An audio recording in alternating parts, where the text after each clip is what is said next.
Hello, Anastassia. So, should I start? Yeah, before starting, I just want to introduce you in short to the participants.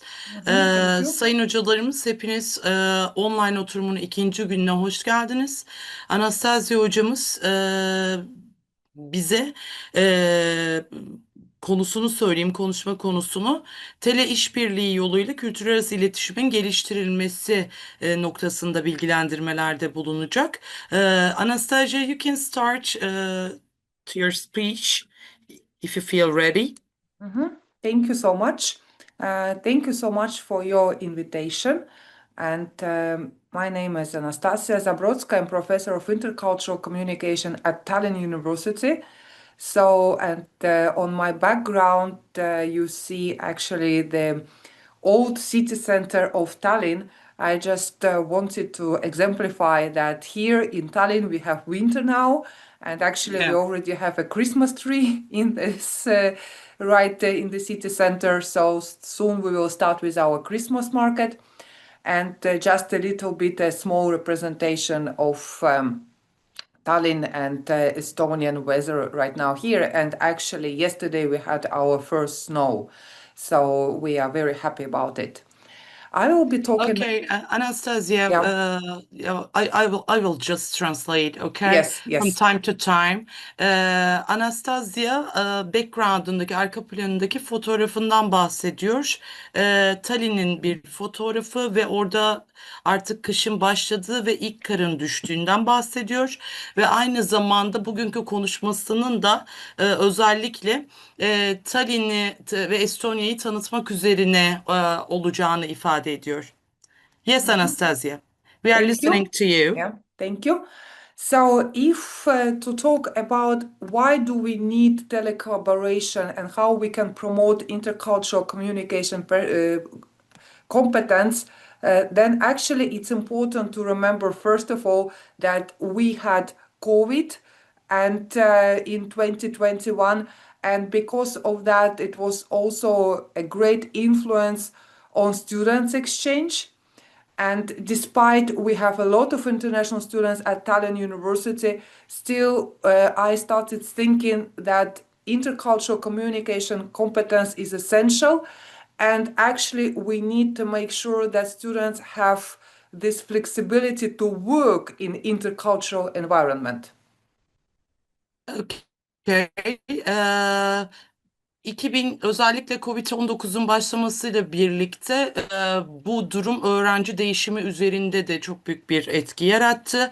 Bizim üniversitemizde de uluslararası çapta birçok uluslararası öğrenci olmasına rağmen bu noktada kültürler arası iletişimin artık önemli olduğunu düşünmeye başladım. Ve bizim bu öğrencilerin kültürler arası ortamda çalışabilmesi için bu esnekliğe sahip olmamız gerektiğini ifade ediyor. Yes, Anastasia. Thank you. And in 2021, together with my colleague from the University of Louisiana at Monroe, we decided to start telecollaboration during our intercultural communication courses. And this year, it was already the fifth year so far when we have had this telecollaboration during intercultural communication courses. 2021 yılından itibaren öğrencileriyle tele işbirliği ne başladığından bahsediyor. Bununla ilgili bir proje yürüttüklerini ifade ediyor kendisi ve 5 yıldır da bu projenin devam ettiğini ifade ediyor. Yes. Thank you. So, in the beginning, what we had to do, we had to compare our course programs to think about joint assignments. So, we created four joint assignments that our students will do together. Then, of course, how to grade these assignments and what kind of challenges and problems could arise. That actually what telecollaboration every year has shown. And I would stop now here for translation. Okay. Bu ortak ödevler konusunda hakkında düşünmek için ders programlarını karşılaştırmamız gerekiyordu diyor. Bu yüzden öğrencilerimizin birlikte yapacakları ortak ödevler oluşturduk. Ve bu ödevleri nasıl oluşturacağımızı ve karşılaştığımız zorluklar ve sorunlarla nasıl çözmemiz noktasında konuştuk. Yes. So in the beginning, when we started in 2021, then we had meetings before the course, and when the course has started, then we had meetings discussing the progress.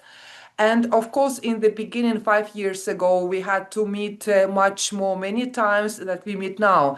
Now, for example, we can meet with the professor only for 1 or 2 times, and then we discuss the progress of our students and we grade the assignments.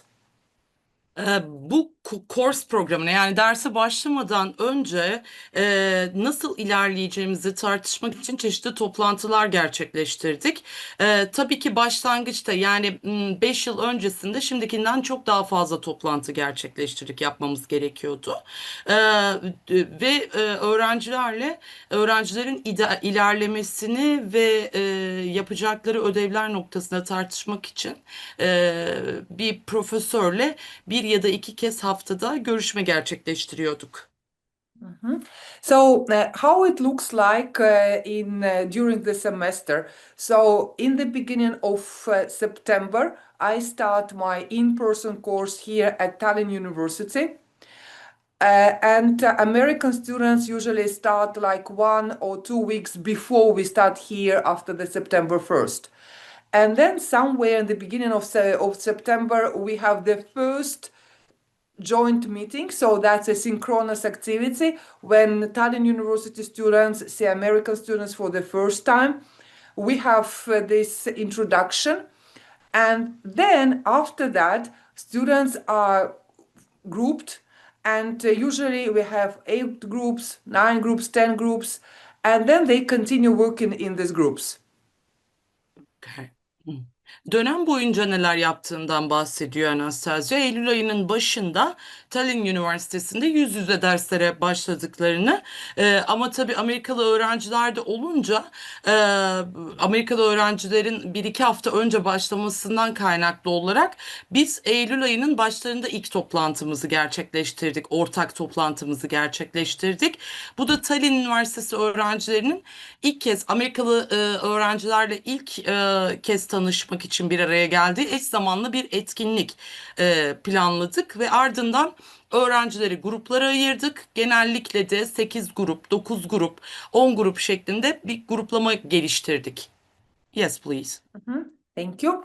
So that if in the beginning we organize these joint sessions, then we say to students that please now you're responsible for organizing the sessions yourselves because you are working on the assignments. And assignments, usually they have 4 assignments during the semester. First is more about like acquaintance, introduction of one another. Second is usually about cultural values. Third one was about identity, but then we changed it and then we decided to update the topic, which is more connected with intercultural communication and artificial intelligence.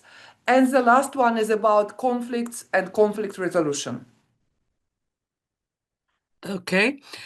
Başlangıçta her ne kadar bu ortak oturumları düzenlesek de biz öğrencilerimize her zaman şunu söylüyoruz. Artık kendi oturumlarını, gruplar içerisinde kendi oturumlarını kendilerinin düzenlemesinden sorumlu olduklarını ifade ediyoruz. Çünkü ödevleri üzerine çalışıyorlar ve genelde bir dönem boyunca 4 tane her bir grubun 4 ödevi olduğundan bahsediyor. Projeyi kastediyor muhtemelen. İlki daha çok tanışma üzerine. İkincisi kültürel değerlerle ilişkili. Üçüncüsü identity olarak ifade ettiği kimlikle ilişkili. Ve daha sonrasında biz bunu değiştirdik diyor. Biraz güncelledik. Kültürlerarası iletişim ve yapay zeka ile ilişkili bir konu olarak güncellemeye karar verdik diyor. Sonuncusunun ise çatışma ve çatışmaların çözümüne ilişkin olduğunu ifade ediyor. Yes, please. Thank you. So I will not go into the detail of every assignment, but just I will say that what is important for us, that they work as a group so that they form this group identity. So let's imagine, like, for example, two students from Tallinn University, two from American, or sometimes it happens that we have three from Tallinn and two from American University, or vice versa. It depends again every year because of the number of the students, that they have created this group identity, that they are able to negotiate whatever challenges. First of all, we have time difference. It's an 8-hour time difference, so they need to organize their time when they meet in the mornings, evenings, when it is morning or evening for whom and how, and that actually they are able to overcome whatever problems when they need to communicate different opinions. And of course, we also expect creativity. Aslında buradaki önemli nokta artık o her bir grubun kendi grup kimliğini oluşturması. Buradaki asıl meselenin bu olduğundan bahsediyor. Her bir verilen her bir projenin detaylarına girmeyeceğim diyor. Çünkü bizim için önemli olan her bir grubun kendi kimliğini oluşturması. Bunun da gerekçesi aslında çok kültürlü bir oluşum var gruplar içerisinde. İşte örneğin iki öğrenci Tallinn Üniversitesi'nden, bir öğrenci Amerika'dan gibi bir durum söz konusu. Dolayısıyla aslında diyor her yıl öğrenci sayımız arttıkça bu grup kimliğini oluşturuyorlar ve zorluklarla daha rahat başa çıkabildiklerinden bahsediyor. Ve kendileri sabah ve akşam bir araya gelmek istediklerini kendi kendilerinin organizasyonunu gerçekleştiriyorlarmış. Ve umuyorum ki diyor her grup içerisinde bu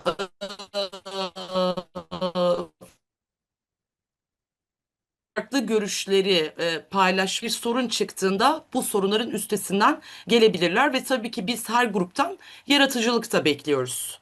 Yes. Thank you. And at the end, that is usually at the end of telecollaboration and end of semester, that is December, usually beginning of December, then we ask the students to write a reflection blog on what they have learned during the telecollaboration. I will now share the screen just to show some examples. Okay. Do you see the slide? Şimdi bizimle aslında her dönemin sonunda bir reflection yani yansıtma günlüğü gibi, blog gibi düşünebilirsiniz. Öğrencilerin görüşlerini, düşüncelerini bahsettikleri. Onlardan bir tane örnek gösterecek şu an bize. Yes, Yeah, we can see the scene. breaking the Yeah, 8-hour wall. yeah. Yes. So just as you see that some students are so actually positive about the experiences, that they are very creative and then they are happy to publish it, because when we ask to write blogs, we don't say that we will publish it for 100%, but we say that if you wish, your blogs can be published. And that's an official Tallinn University website, as you see. Okay. Breaking the 8-hour wall, the basics of intercultural communication course was full of surprises. Yeah, maybe it's Bu good now to translate. Yeah, I need it. Okay. Şimdi burada tabii ki tüm öğrencilerin bu görüşlerini ifade ettikleri blogların tamamı paylaşılmıyor. İsteyen öğrencilerin gruplarınki paylaşılıyor ve bunun sonucunda öğrencilerin aslında bu gerçekleştirmiş oldukları grup çalışmalarından mutlu olduklarını ifade ediyor. Tallinn Üniversitesi'nin resmi sayfasında da bunun paylaşıldığını ifade ediyor. Bu da onlardan bir örnek, bir kesit. Yes. And one more example, here you see another student who wrote about intercultural telecollaboration, may be difficult but worthwhile. That for this student, the telecollaboration experience was like a journey of growth. And again, here the word difficult, of course, this telecollaboration means for students it's very complex, because they have to manage also time and they have to manage the topics. Yeah, I would stop Bu here. da farklı bir öğrencinin bir blog yazısından bahsediyor. Intercultural Telecollaboration, yani kültürler arası tele işbirliği ile ilgili yazmış. Buna değer olduğunu ama aslında zor bir iş olduğunu ifade etmiş burada öğrenci. Yes. Thank you. And actually, if to look at the students' perspectives, what they write at the end of the course, then of course they appreciate a lot this diversity of cultures. And it's not only about that they have different cultural representatives, but also culture of university, where they see differences and similarities between academic environment at Tallinn University and academic environment at American University, what kind of criteria we have, what kind of requirements, what kind of academic values, and that's what they also understand. That's how they study internationalization. Elbette diyor, çocuklar, grup içerisindeki öğrenciler bu kültürel çeşitliliğe oldukça kültürel çeşitlilikten memnunlar. Bu tabii ki sadece farklı kültürel temsilcilere sahip olmaları ile ilgili değil. Aynı zamanda üniversiteler arasındaki farklılıklar ve benzerlikler ve aslında işte Tallinn Üniversitesi'ndekiyle Amerikan Üniversitesi'ndeki gereklilikler arasındaki farklılıklar ve benzerlikleri görebilmeleri, ne tür akademik değerlere ve gereksinimlere, üniversitelerin gereksinimlerinin neden olduğunu karşılaştırmaları, tüm mesele aslında bunların farklılıklarını ve benzerliklerini görmelerinde gizli. Yes. And as for the practical intercultural communication skills, then students say that maybe here we will translate sentence by sentence because it's important. So that for their Okay. practical intercultural communication skills, students say that first they learn how to communicate negative feelings in case of disagreement. Could you please tell it again? They learn. They learn how to communicate negative feelings in case of disagreement. Herhangi bir anlaşmazlık yaşandığı durumda nasıl iletişim kurabileceklerini öğreniyorlar. Learn to Yes. respect others. Başkalarına saygı duymayı öğrenme. Learn not to make assumptions about people of different cultures. Farklı kültürlerden insanları learn again please. Farklı kültürlerden insanları. Yes. Learn not to be ashamed of asking questions. Soru sormaktan utanmamayı öğrenme. And learn to use direct communication. Listen attentively with open-mindedness. Doğrudan iletişimi kullanmayı, dikkatle dinlemeyi ve açık fikirleri olmayı öğrenme. And it's interesting that students very often remain this international friendship, and then sometimes they say that it is also very useful for their future career because they have experienced this real multicultural working environment under time pressure. Aslında bu uluslararası dostluğun öğrenciler bu uluslararası dostluğun devam ettiğini ifade etmişler ve bunun gelecekteki kariyerlerine yönelik çok da faydalı olduğunu belirtmişler ve bunu deneyimlemişler.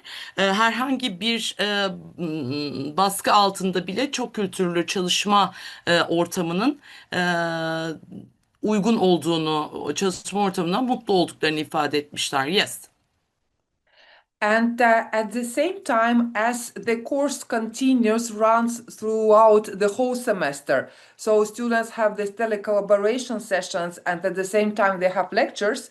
then what happens is very interesting. They feel more connected with students from the same university, so with the students from Tallinn University, because they communicate about experiences, what they have during the telecollaboration, and then they find that they have similar problems, challenges, and some kind of other things. Okay. Aynı zamanda bu dersler devam ettiği sürece tüm dönem boyunca öğrenciler aslında bu teknik session'ları oturumları alıyorlar ve aynı zamanda kendilerini aynı üniversiteden olan öğrencilerle çok daha iletişim halinde, çok daha bağlantılı hissedebiliyorlar onlara karşı. Çünkü aynı çatı altında ki deneyimleri, yani deneyimleriyle ilgili daha rahat iletişim kurabildiklerinden ya da aynı problemlerle karşılaşabildiklerinden ve bunlara çözüm önerileri sunabildiklerini ifade ediyor. And when students talk about difficulties, then it's interesting that the most challenging for them is work distribution, because this is where some students tend to dominate, or some students tend to behave like, well, someone else will do the job and I will be just present. And then they say that actually this semester helps them to become more responsible collaborators and also to negotiate with others how to make sure that everyone inside one group are actually responsible collaborators. Öğrenciler için aslında zor olan kısım kendileri arasındaki iş dağılımı. Çünkü bazı öğrenciler daha baskın olma eğilimi gösterebiliyorlar. Bazıları sadece orada bulunmuş olmak için, bulunmuş olmak için bunu istiyor. Ve aslında bu dönem onlara daha sorumlu işbirlikçi olmaları konusunda yardımcı olunduğunu ve herkesin de bir grupta gerçekten sorumluluk alabildiğinden emin olmak için başkalarıyla nasıl anlaşabileceklerini, nasıl müzakere edebileceklerinin söylendiği bir durum söz konusu. Yes. Yes, and of course, for us as professors who evaluate the assignments, the biggest challenge right now is plagiarism. So, how to make sure that actually all sources which are used by the students are cited, and also students become very skilled using artificial intelligence. And everyone knows that actually it's very easy to use for article analysis or chapters analysis. So it means that for us, we need to modify our assignments all the time to make sure that students must complete them independently, and help of artificial intelligence is not really helpful. Anastassia, by the way, this is one of the major problems in our country, Yeah, unfortunately. yeah, Artificial intelligence, you know. yeah. Burada bu noktada Anastassia'nın bahsettiği durum aslında hepimiz tarafından bilinen ve öğrencilerde yaygın olan bir durum, sayın katılımcılarımız. Bu aslında profesör bir arkadaşıyla öğrencilerin ödevleri değerlendirilirken karşılaştıkları en büyük zorluğun intihal olduğunu ifade ediyor. Bizler diyor nasıl öğrencilerin tüm kaynakları gerçekten atıp vererek kullandığından emin olabiliriz. Yapay zeka kullanımının çok yaygınlaştığını ve artık herkesin bildiği gibi makale yazmak için ya da bir ödev hazırlamak için yapay zeka kullanmanın çok kolay olduğunu ifade ediyor. Ve bizim de öğrencilerin ödevlerini gerçekten kendileri bağımsız bir şekilde tamamlayabilmeleri için yeniden bir düzenleme getirmemiz gerektiğini ifade ediyor. Ve yes, it's enough for now. Thank Yes, you. Anastassia. And yes, and I would thank everyone for listening. And it looks like we have 5 minutes. I'm Yeah. sure that If our listeners have participants questions. have Thank you so questions, much yeah. for listening. Benim size sunacaklarım bu kadardı. Eğer katılımcılarımızın soruları varsa onları alabileceğimizi söylüyor hocamız.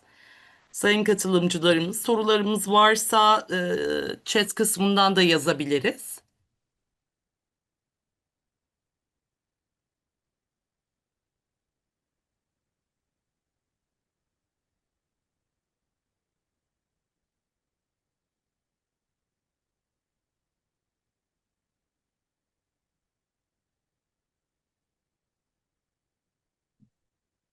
Anastasia, I guess we have no questions, but I really want to thank you for your good and effective presentation. You really share a we're honored to see you here again and again in the third year. So if you wanna, they say thank you. Thank you so Okay. much. Do you see? Just by the way, I'm ahead of the master's program in communication management. Every year, I have two free students from Turkey who Really? come here to Tallinn to study communication management. Oh, perfect. Anastasya, her yıl iki Türk öğrencimizin iletişim konulu çalışmalar yapmak için gittiğinden, master yapmak için gittiğinden bahsediyor. We are really pleased to hear that, Anastasya. Yeah. Okay, so we can finish the session. Yes. Thank you so It's much. okay And for thank you you? so much for listening and your attention. Thank you for your kind invitation and trust. Thank you. Yeah, we're always trusting in you, each year. Okay, we hope you will also participate, join in the next year. Thank you. Definitely. Thank you so much. Thank you. Thank you. And yes, thank you so Okay, much. okay.